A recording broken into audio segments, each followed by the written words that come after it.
There are 1.3 billion Muslims in this world. There are millions of Muslims living in other countries, European countries, in the US, as minorities.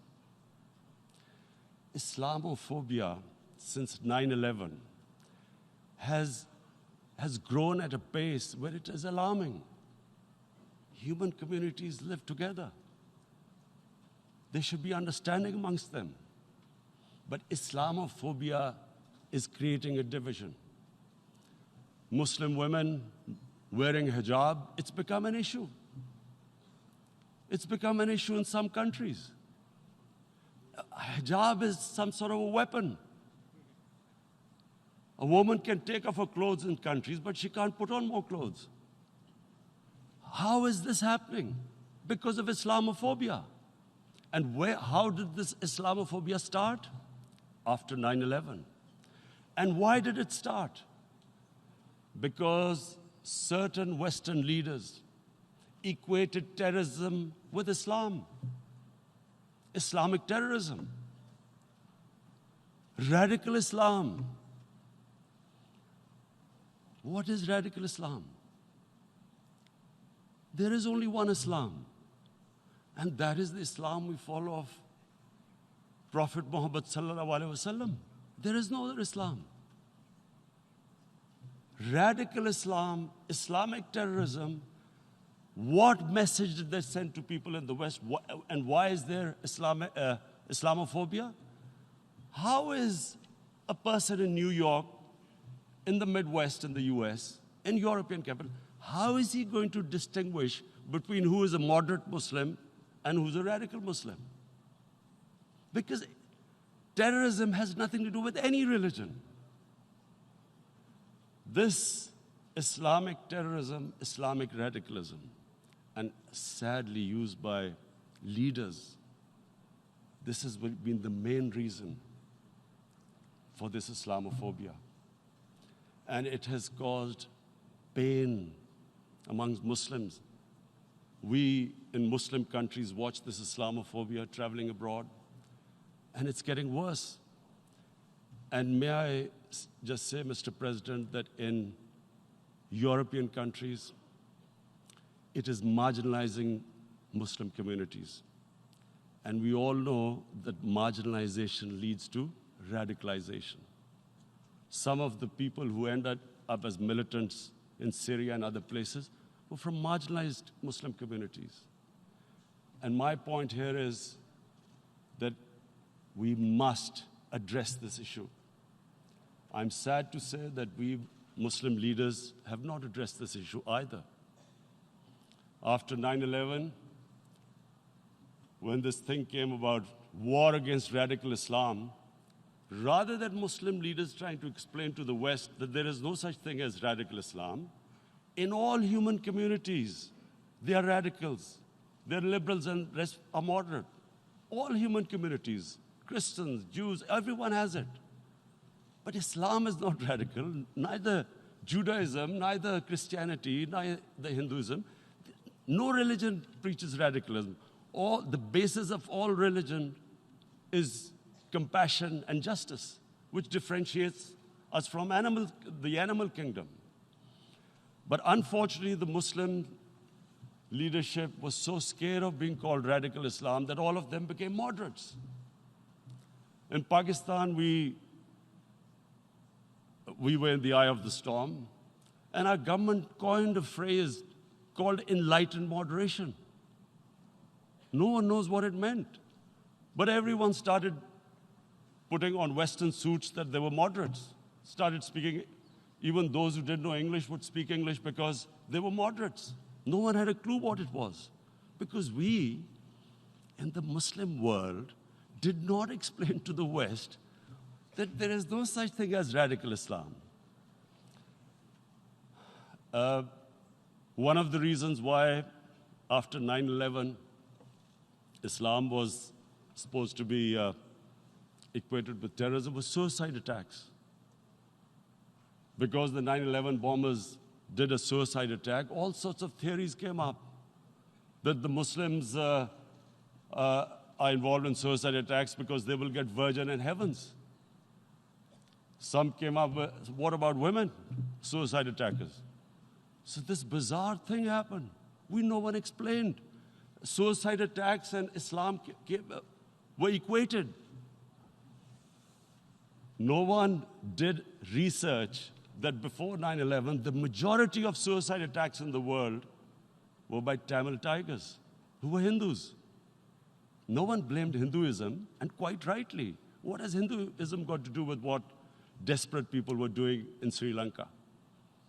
We all know about, we've seen films about Japanese kamikaze pilots at the end of the Second World War doing suicide attacks. No one blamed the religion. But here we were trying to prove we were moderates and not explaining to the West.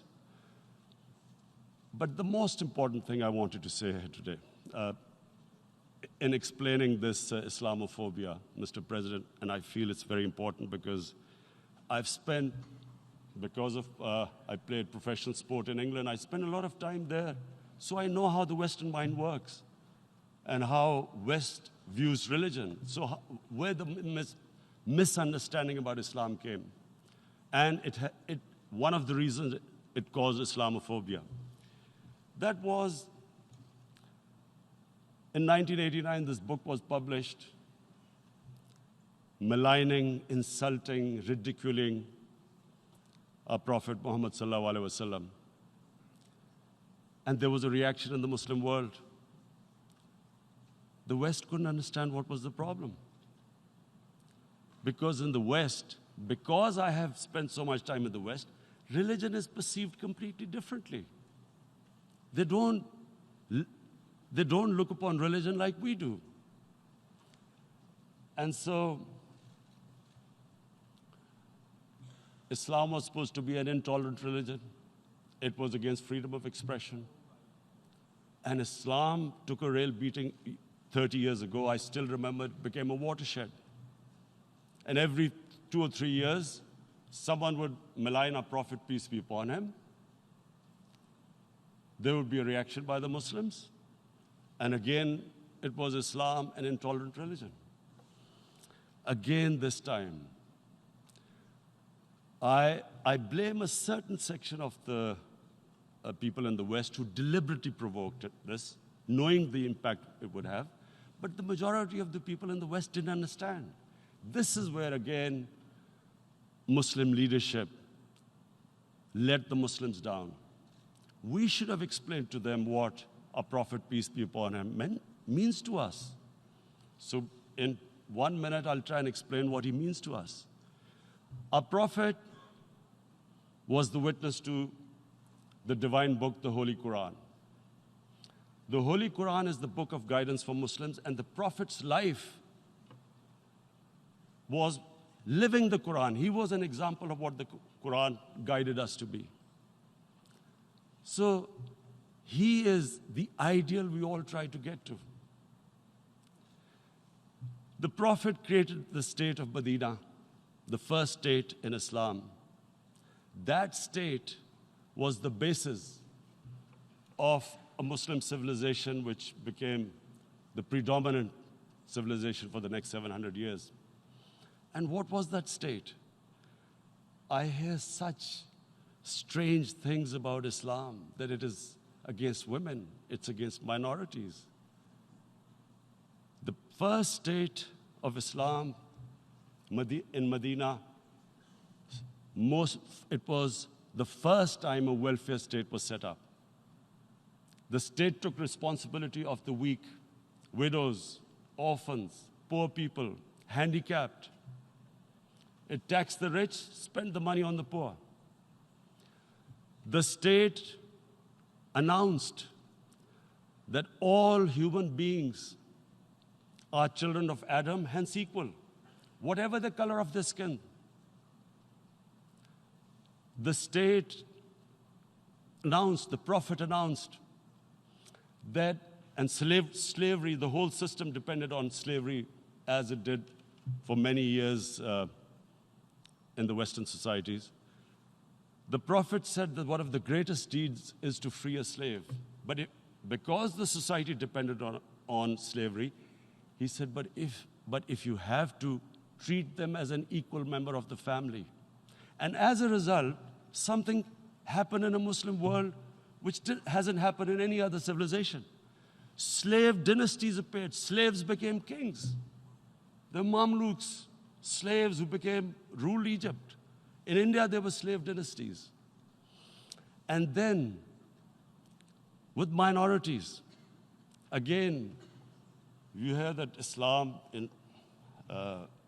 is supposed to be against minorities. Let me just make this clear. In Islam, the Prophet announced that everyone was free to practice his religion. It was a sacred duty to protect the places of worship of all religions.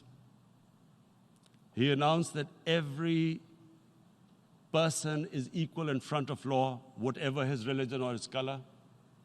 And this incredible case, and I always quote this, that the fourth Khalifa, the head of state of Medina, he lost a court case against a Jewish citizen.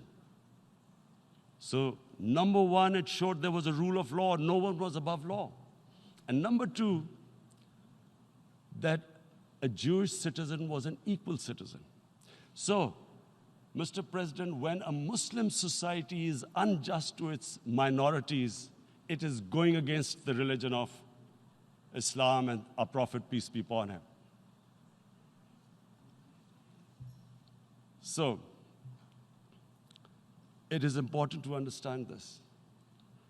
The Prophet lives in our hearts.